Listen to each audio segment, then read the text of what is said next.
మహాచండీ దేవిగా కనకదుర్గమ్మ దర్శనాన్ని ఈరోజు ఇస్తుంది. అలాగే అలంకారం చేసేటప్పుడు ఒక చిన్న అద్భుతం జరిగింది మా ఇంట్లో. అదేమిటనేది కూడా ఈ వీడియోలో చెప్తాను. తప్పకుండా ఈ వీడియోని చివరి వరకు చూస్తారని భావిస్తున్నాను.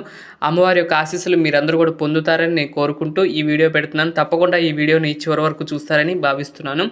అయితే ఈరోజు 7వ రోజు అమ్మవారు మహాచండీ దేవిగా మనకి దర్శనమిస్తున్నారు. గత 3 సంవత్సరాలుగా ఈ యొక్క అలంకారం అనేది విశేషంగా రావటం జరుగుతుంది.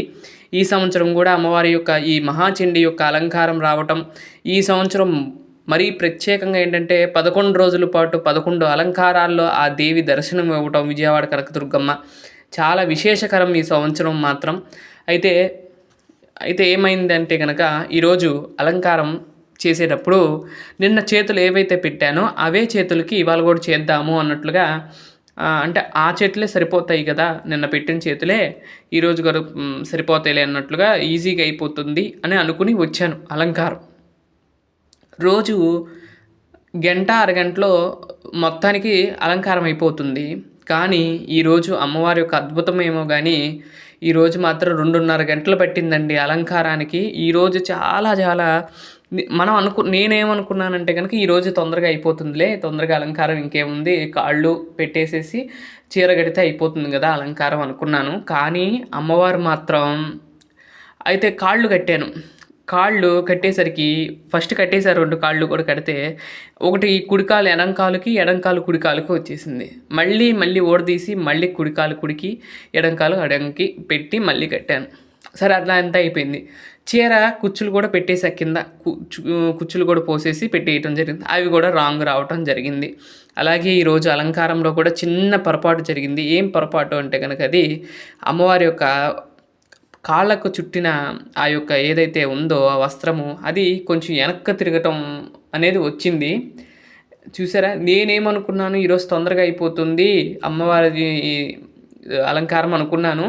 అమ్మ చూసారా 2:30 గంటలు చేయించుకుందంటే చూడండి, అమ్మవారు ఎంత శక్తి స్వరూపిణి, ఎంత అలంకార ప్రియో అనేది మనకు అర్థమవుతుంది. అయితే అమ్మవారి యొక్క అలంకారం ఇలా అయితే పూర్తయిపోయింది. ఇక్కడ చూసినట్లయితే ఈ అలంకారం చూస్తుంటే కరుమారి అమ్మ అని టెంపుల్ ఉంటుంది తమిళనాడులో.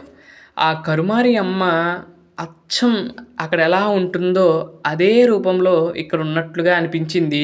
చక్కగా కుడికాలు కిందకు పెట్టి, అక్కడ కూడా అమ్మవారు ఎడంకాలు కొంచెం కిందకు పెట్టి ఉంటుంది.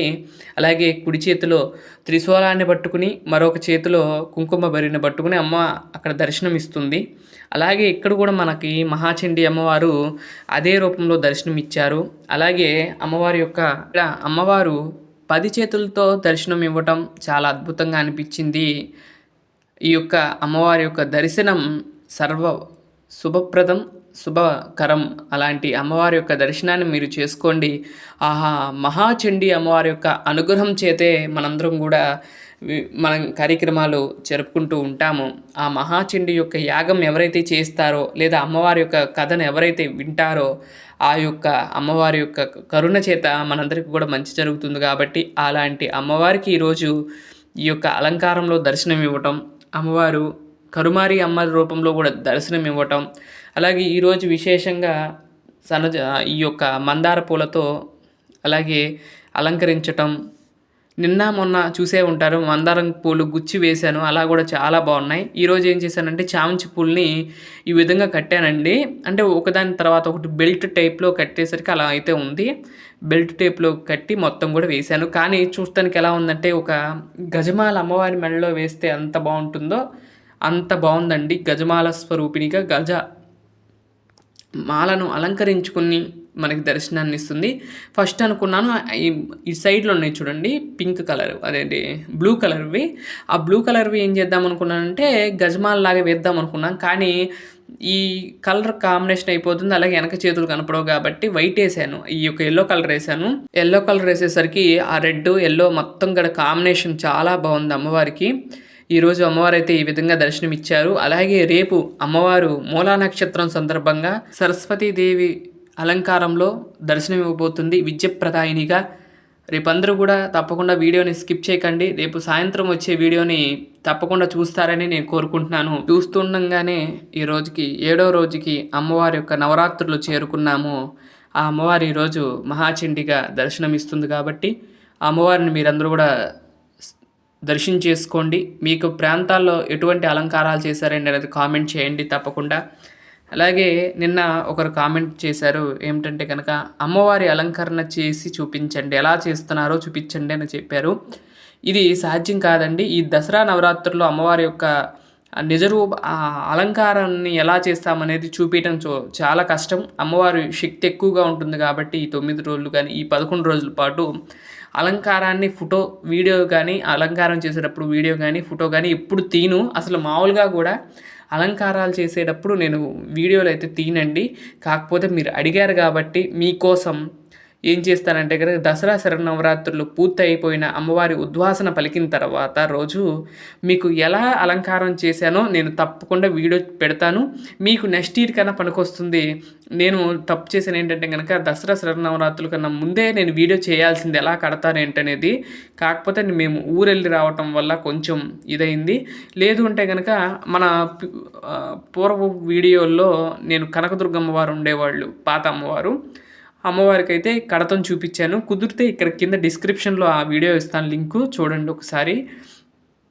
అయినా సరే నేనైతే మీకోసం నేను ఈ దసరా శరన్నవరాత్రులు పూర్తయిన తర్వాత రోజు మీకు వీడియో తీసి పెడతాను. ఎలా కడతాను ఏంటనేది కూడా, ఈ విగ్రహానికి ఎలా కడతాను అనేది కూడా చూపిస్తానండి. తప్పకుండా ఆ వీడియోను కూడా మీరు ఆదరిస్తారని నేను కోరుకుంటున్నాను. అమ్మవారు ఇప్పుడు ఆ నవరాత్రుల్లో పూజల్లో ఉంది కాబట్టి అమ్మవారి యొక్క వీడియోలు కానీ ఫోటోలు కానీ ఎలా అలంకరించాననే వీడియోను మాత్రం రిలీజ్ చేయను. ఈ అలంకారాలు గుప్తంగానే చేస్తాను కాబట్టి అయిపోయిన తర్వాత అప్పుడు మాత్రం మీకు తప్పకుండా వీడియో పెట్టి మీకు చూపిస్తాను ఎలా కాళ్ళు చేతులు ఎలా కడతాననేది.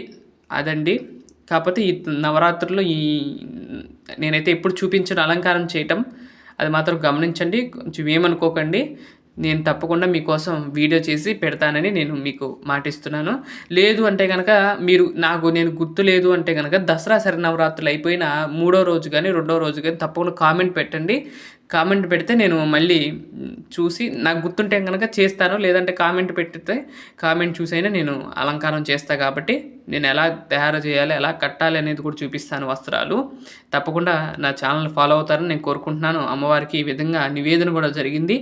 ఈ యొక్క పూజను మీరందరూ కూడా వీక్షించారని, ఆ మహాచండీ యొక్క అనుగ్రహం మీ అందరి మీద ఉండాలని నేను కోరుకుంటున్నాను.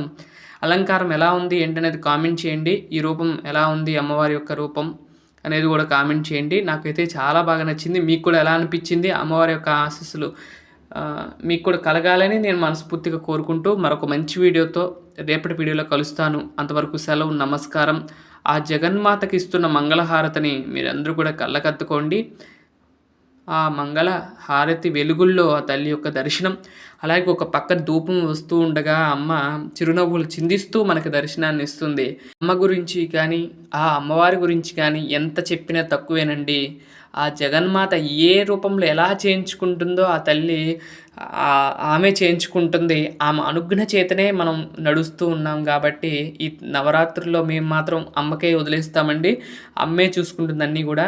తర్వాత అమ్మవారికి మంత్రపుష్పం చేసి మంత్రపుష్పాలు కూడా సమర్పించి అమ్మవారికి సాష్టాంగ ప్రదానం చేసి తర్వాత ప్రదక్షిణాలు చేసి ఈ విధంగా ఈ పూజనైతే చేసుకున్నాం. మరొక మంచి వీడియోతో రేపటి వీడియోలో కలుస్తాను. అంతవరకు సెలవు.